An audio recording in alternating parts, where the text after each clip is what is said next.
नमस्कार फ्रेंड्स, मैं पूनम गुप्ता आप सबका स्वागत करती हूँ आपका अपने यूट्यूब चैनल पूनम के गीत संगीत में। फ्रेंड्स, बहुत ही प्यारा सा शिव भजन मैं प्रस्तुत करने जा रही हूँ। पसंद आए तो प्लीज़ लाइक सब्सक्राइब जरूर करें और चैनल को ज़्यादा से ज़्यादा सपोर्ट करें।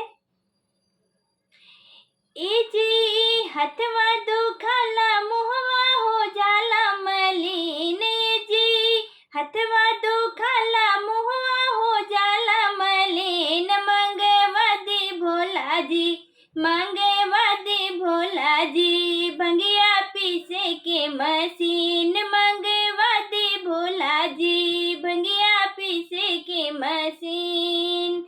ए जी हथवा दुखाला मुहवा हो जाला मलिन, ए जी हथवा दुखाला मुहवा हो जाला मलिन, मंगवादी भोला जी, भंगिया पीसे के मशीन, मंगवादी भोला जी, भंगिया पीसे के मशीन।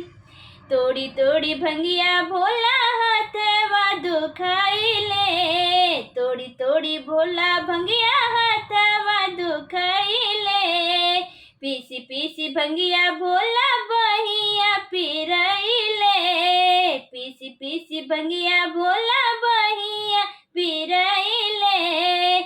ए जी हथवा दुखाला मुहवा हो जाला मलिन, मंगवादी भोला जी, मंगवादी भोला जी, भंगिया पीसे के मशीन, मंगवादी भोला जी, भंगिया पीसे के मशीन।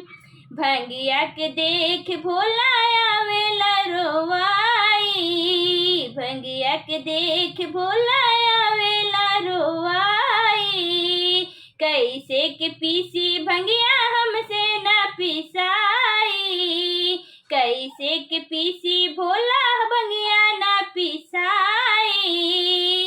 ए जी हथवा दुखाला मुहवा हो जाला मलिन, ए जी हथवा दुखाला मुहवा हो जाला मलिन, मंगवादी भोला जी, मंगवादी भोला जी, भंगिया पीसे के मशीन, मंगवादी भोला जी, भंगिया पीसे के मशीन।